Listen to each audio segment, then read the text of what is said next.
বিএনপির কেন্দ্রীয় কর্মসূচির অংশ হিসেবে জামালপুরের মেলান্দহে বর্ণাঢ্য র্যালি ও আলোচনা সভা ও সাংস্কৃতিক অনুষ্ঠানের মধ্য দিয়ে ৪৭তম প্রতিষ্ঠাবার্ষিকী পালিত হয়েছে।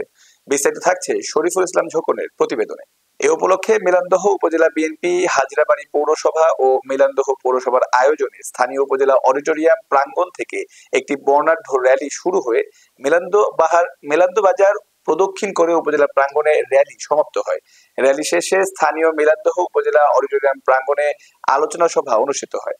উপজেলা বিএনপি সভাপতি ও জাতীয় নির্বাহী কমিটির জলবায়ু বিষয়ক সম্পাদক মোস্তাফিজুর রহমান বাবুলের সভাপতিত্বে বক্তব্য রাখেন মেলান্দহ উপজেলা বিএনপির সাধারণ সম্পাদক মঞ্জুরুল কবির মঞ্জু, মেলান্দহ পৌর বিএনপির সভাপতি অ্যাডভোকেট মনোয়ার হাওলাদার, হাজরাবাড়ী পৌর বিএনপি সভাপতি ইসমাইল হোসেন। পরে আলোচনা সভা শেষে মনোজ্ঞ সাংস্কৃতিক অনুষ্ঠান অনুষ্ঠিত হয়।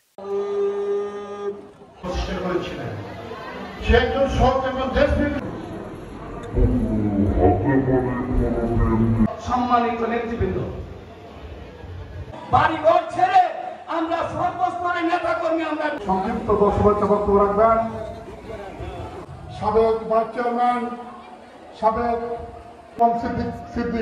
সিদ্দিক সাহেবকে বক্তব্য রাখার অনুরোধ করছি। দেখতে চাই, বানাতে চাই, এই প্রত্যাশা রেখে এর মধ্যেও আমরা কষ্ট করছি, দিনের পর দিন, মাসের পর শেষ করছি। খোদাবের বাংলাদেশ জিন্দাবাদ। আমরা নির্বাচন চাই,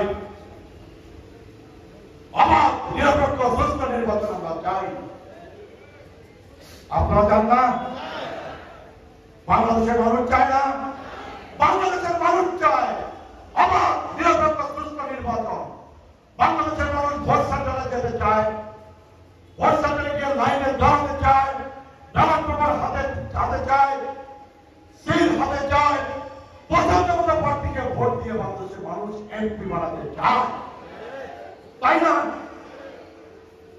আমাদের দল আমরা ক্ষমতায় যাওয়ার জন্য লালায়িত না, যারা তারেক রহমান প্রধানমন্ত্রী হওয়ার জন্য লালায়িত না, আমি বাবুর এমপি হওয়ার জন্য লালায়িত না। আমরা বাংলাদেশের মানুষের ভোটের অধিকার ফেরত চাই। আগামী ফেব্রুয়ারির শুরুতে জাতীয় সংসদ নির্বাচন অনুষ্ঠানের দিনক্ষণ সময়সূচি উনি ঘোষণা করছেন।